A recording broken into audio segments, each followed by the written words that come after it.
question, it is a much, much, much bigger deal than the sports world appears or seems to me to be making of it so far. And again, I am dumbfounded, Stephen A. Smith, by the lack of reaction that Jordan Spieth got yesterday afternoon for putting himself in the strongest position ever since this record was achieved by Ben Hogan, the late, great Ben Hogan, in 1953, a year in which he won the first 3 majors. Jordan Spieth put himself in the strongest position since then, stronger than Tiger Woods, stronger than Jack Nicklaus, stronger than Arnold Palmer, to close this deal. And the reaction seemed to me to be, that's cute, that's nice, ho-hum, on to the next golf story. What I heard and felt last night, Stephen A. Smith, was that Tiger Woods achieved more hype and buzz going into this tournament. The new improved Tiger, who was back and had the best chance yet to break back through and win yet another major championship before this started. I felt more impact from that story than I felt for this kid last night. And I still believe that this kid, only 21 years of age, is being underhyped and underpublicized in the shadow that the great Tiger Woods still casts. And again, we were all spoiled rotten by the electrifying performances that Tiger Woods once gave us. Seems to me like it's a long, long time ago, because clearly we have to go all the way back to '08 since the last time Tiger broke through and won a major championship at the United States Open.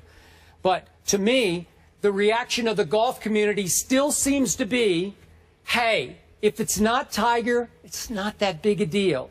It's okay. It's a nice story. But ho-hum, it really doesn't matter that much if it's not Tiger Woods.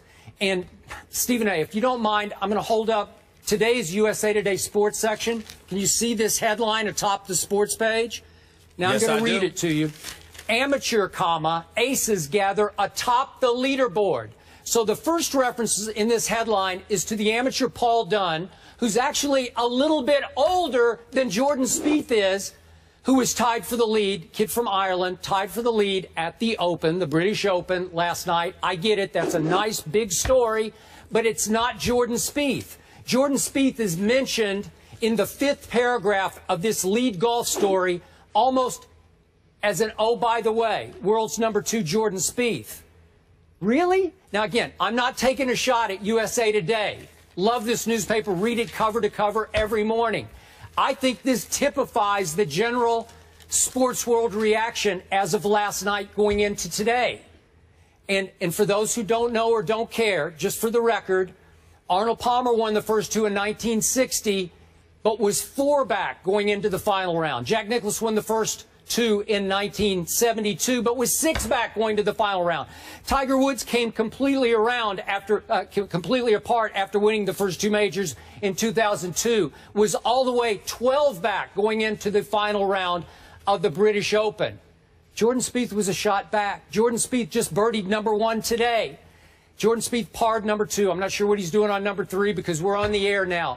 But he is in a commanding position to close this deal. And to me, the sports world is still sitting back and saying, yeah, but it's not Tiger Woods. Your thoughts, please.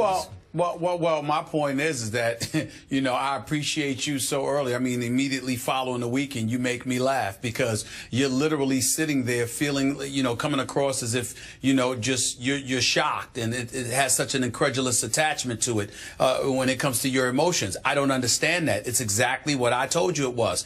If you are a golf aficionado, you can look at somebody like Jordan Spieth, who, you know, obviously shot a 66, was 11 under after Sunday, really showed up, got basically, as far as I'm concerned, got a little ticked off at his play over the first 2 days and really amped it up another level, which shows his competitive fervor, and that's something to applaud. Especially after the front 9 yesterday, right, when he bogeyed 9. Exactly, Then he got a little miffed. Yeah.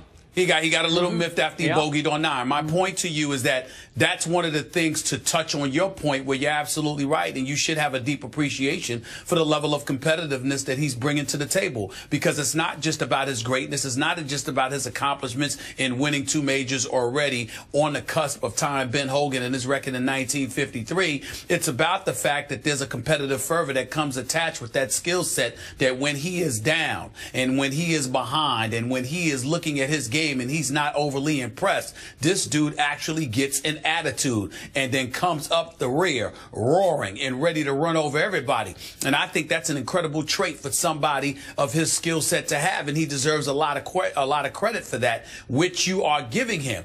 But Skip, that's talking about the sport of golf. If you really want to blame the world about why it's all about Tiger, who was just straight garbage, to be quite honest with you. I mean, when you look at the way that he played, you know, just finishing as awful as he was, 5 back first day, you know, 2, was it 238 in game, you know, day 2, can't even make the cut, for crying out loud. Didn't birdie 1 single shot, just embarrassing, to be quite honest with you, which just conjures up, you know, memories of my soliloquy that I echoed just a few weeks ago when I said he needs to retire and step away from the game. But the reason why Tiger, to get to my point, still is bigger news than the Jordan Spieths of the world, Skip, look no further than in the mirror. Look at yourself. Because you, being a golf aficionado that you are, playing and loving the sport and watching it as religiously as you do, capable of giving lessons on it, for crying out loud, as much of a student of the game as you are, you know better than me or most others that Tiger, being the transcendent figure, you got caught up in that too. Sure. So you basically spoiled the golf world about talking about more than just golf when it came to Tiger. So the fact that Tiger has fallen off the map, just getting back to talking about golf, ain't enough for anybody outside of golf aficionados or avid golf lovers. If you want to get the average Joe out there, mainstream America, really talking, I'm not talking about noticing what he did on highlights on SportsCenter or whatever, but if you want to get people talking about Jordan Spieth, then he has to be a transcendent figure, or at least let time pass, because we've been so spoiled by the transcendent figure that Tiger Woods is, that we forgot about Spieth. Even when we talked about Mickelson, to some degree when we talked about Rory McIlroy, the fact of the matter is it was either during the height of the Tiger era with Mickelson, or immediately in the aftermath of Tiger's dissension with Rory McIlroy. So ultimately you found yourself talking about these guys, using them as an excuse to get into Tiger, which made the stories more relevant. But because Jordan Spieth is up there right now and marching towards the #1 spot in the world, and Tiger walked into this weekend ranked 241st in the world and looking like he's nosediving even more, if that's possible, what do you expect? You expect what you're getting, which is Jordan Spieth. Really looks great. Here he comes. Well, we wish him luck. For those that are watching golf today, outside of that, everybody's going to work, doing what they want to do, going about their business. That's just the way it is. Okay, but can you grasp the fact that what Jordan Spieth has done so far this golf season might just be, if he closes his deal today, beyond anything Tiger Woods ever accomplished, as great as he was? And I've often called him the most dominant player for a stretch we've ever seen in the history of golf. But can you understand? Yeah. Okay, so what he's doing has not been done for 62 years. He is dominating the sport in a way right now that even Tiger, in performance, in achievement, did not dominate. But because Jordan Spieth is just a nice kid from Dallas, Texas, with no rough edges, no big backstory, he doesn't curse on the golf course, he didn't get in any trouble when he was in college at the University of Texas, he didn't get suspended, there's no rough edge to him. I find him to be a little arrogant, but he's that sort of oxymoronic, humble arrogant. He still comes off as a nice kid, a courteous, nice kid. Well, that doesn't play well in today's world. somehow that doesn't capture the imagination. Tiger was a thunderstorm waiting to happen. Tiger from the start in 1997 let go of curse words. They flew out of his mouth in front of those boom mics on the tees and near the greens. So again, that made him a little edgy, a little, you know, like, oh, wow, the kids were amazed by Tiger Woods. Well, again, you're not wrong, Skip, because you're never wrong about your golf, but you're giving an incomplete picture. And here's what I mean by that. When you talk about Jordan Spieth, you talk about the outcome.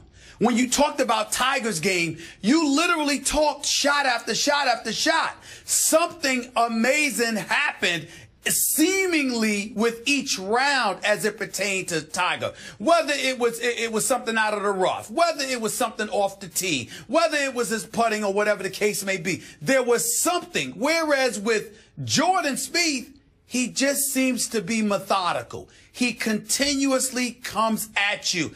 Doesn't necessarily blow you away with a wow moment or moments of greatness per se. He's just consistently very gifted at what he does for the most part. And it seems to be more so than the competition at this moment in time. So in the case of Jordan Spieth, you're looking at the results. In the case of Tiger, you are literally, you know, just transfixed moment to moment because of the greatness you may witness at a particular moment in time, and you don't want to miss it. You don't even want to blink because you might miss it. Yep. That's the dichotomy that exists between the two. Sure, all of those other things that you said are absolutely correct. But with Jordan Spieth, I find myself waiting to see the score.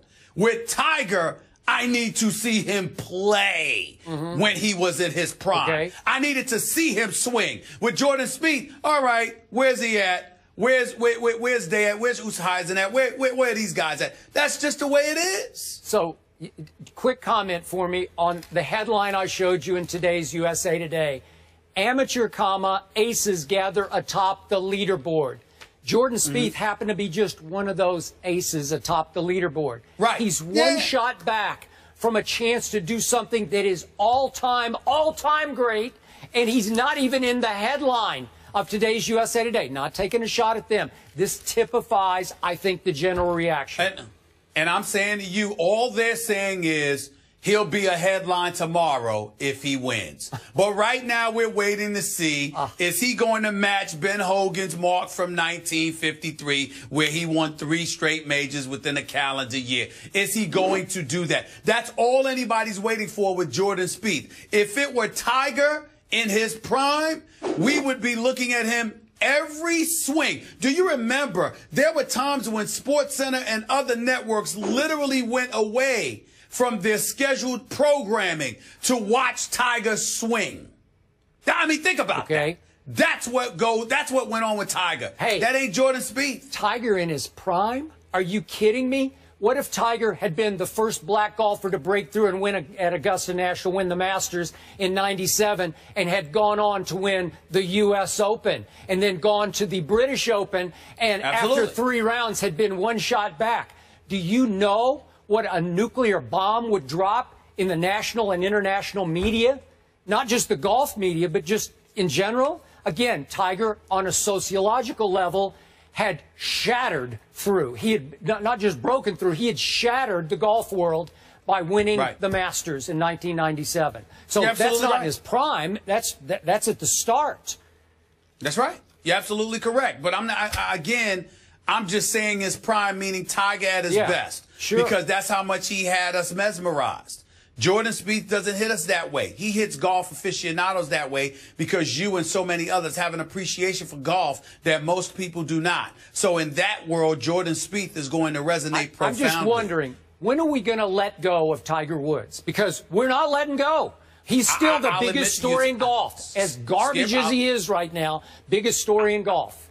Skip, I'll admit to you, I believe that the dissension that we are witnessing with Tiger Woods right now, it may very well lead to that. I think the beginning of the end of this aura regarding Tiger Woods, as slow as it has been to get to that point, I think after this right here, what I saw over those first 2 days, Tiger really needs to go away. And by the way, he's embarrassing himself by constantly telling people he's right there. He's not right there. He looks like straight garbage. And I mean, listen, I'm sure anybody can resurrect themselves.